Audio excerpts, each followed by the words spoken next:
ఓం నమో నారాయణ నమశివాయ.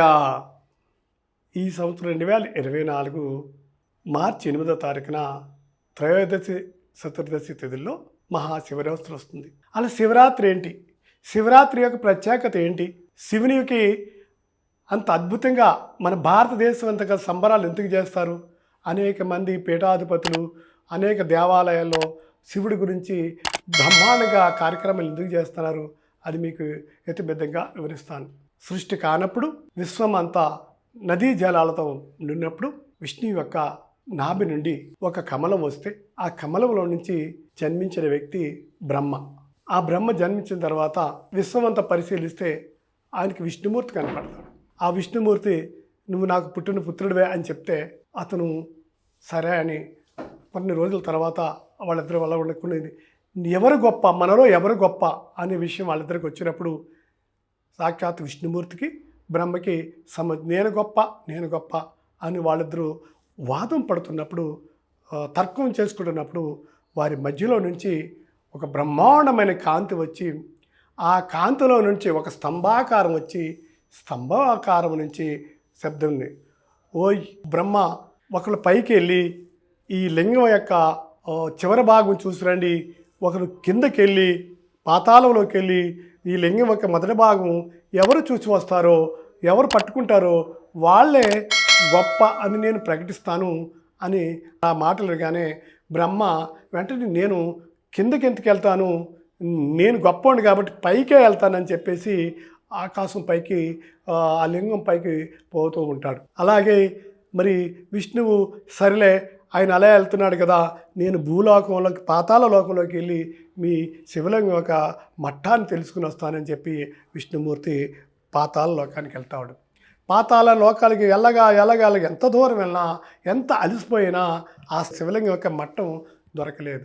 అప్పుడు అలసిపోయిన విష్ణువు వెనుతిరిగి వచ్చేసి, స్వామి నేను ఓడిపోయాను, నీ మట్టాన్ని కనుక్కోలేకపోయాను, నీ జాడ తెలుసుకోలేకపోయాను, నన్ను క్షమించమని శివుడికి చెప్తాడు. ఆ తర్వాత నుంచి బ్రహ్మ లింగం పైకి వెళ్తూ కూడా అంతు దొరక మధ్యలో ఒక గోమాత కనపడతాడు. ఆ గోమాతతో చెప్తాడు, నువ్వు నాకు సాక్ష్యం చెప్పు, శివుడికి నేను చూశానని చెప్తాను, నువ్వు కూడా తల ఊపు అని గోమాతకి చెప్తాడు.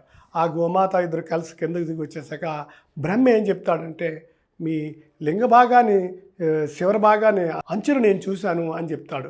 సాక్ష్యం ఏంటని శివుడు అడగా, ఇదిగో గోవు చెప్తుంది అనగా గోవుని అడగా గోవు చెప్పలేక తలతో ఊపి తోకతో లేదు అని చెప్తుంది. ఇది తెలుసుకున్న శివుడు అప్పుడు బ్రహ్మను శపిస్తాడు. ఓయ్ బ్రహ్మ, నా శిఖరాగ్రం చూడటం నీ తరం కాదు, నాకు తెలుసు నువ్వు అబద్ధం ఆడావు, నువ్వు అబద్ధం ఆడితే కాకుండా ఆవు చేత కూడా గోమాత చేత కూడా తప్పు చేయించావు కాబట్టి గోవు యొక్క నీకు మానవ లోకములు ఎక్కడ గుడి ఉండదు అని చెప్పించి తర్వాత గోమాతని నువ్వు సగం నిజం చెప్పి సగం అబద్ధం చెప్పావు, ముందు తల ఊపావు కాబట్టి నీ ముఖ భాగానికి ఎవరు కూడా పూజలు చేయరు, తోక భాగానికి పూజలు చేస్తే వాళ్ళకి ఫలితాలు వస్తాయి, లక్ష్మీ కృప వస్తుందని చెప్పగా బ్రహ్మ క్షమార్పణ కోరతాడనమాట. ఇది ఆ టైంలోనే 12 గంటల ఆ ప్రాంతంలో ఈ శివలింగం ఉద్భవించింది కాబట్టి అప్పుడు శివుడు విష్ణువు బ్రహ్మ క్షమార్పణ కోరగా, మీరు క్షమార్పణ కాదు లోక కళ్యాణానికి లోకాన్ని పరిపాలించడానికి మన ముగ్గురు అవతరించాము, నువ్వు సృష్టికర్తవు, ఈయన స్థితికారకుడు, నేను లయకారకుడు కాబట్టి ప్రపంచాన్ని మనం నడిపించాలని ఆ విధంగా చేస్తే ఆ టైంలోనే అందుకనే మన శివరాత్రి అంత పవిత్రమైనది. ఎవరైతే శివరాత్రి రోజు అంతా జాగారం చేసి శివుడికి రాత్రి 12 తర్వాత అభిషేకం చేస్తారో వాళ్ళకి అష్ట సంపదలు సకల సంపదలు చేకూరి ఆరోగ్యము ఆయుష్ ఆదాయం అని పొందగలుగుతారు. అందుకని చాలామంది మనందరం కూడా జాగారం 12 గంటల తర్వాత అభిషేకం చేయండి. మీరు అభిషేకం చేసినప్పుడు పచ్చ కర్పూరంతో స్వామివారికి ఆరతి వేయండి, లక్ష్మీ కృపని మీరు పొందగలుగుతారు.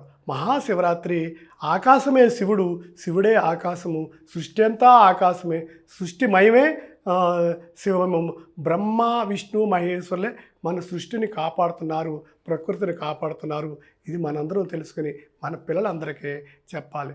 సాంబ శివ శివ సాంబ శివ సద్గురుదేవా సాంబ శివ గురుమూర్తువు నీవు సాంబ శివ గురుమూర్తువు నీవు సాంబ శివ గురువులందరకు గురువు పరమ గురువు నీవు పరమేశ్వరుడవు నీవు పార్వతీపతివి నీవు త్రిశూలధారి త్రినేత్రదేవ త్రిలోకనాథా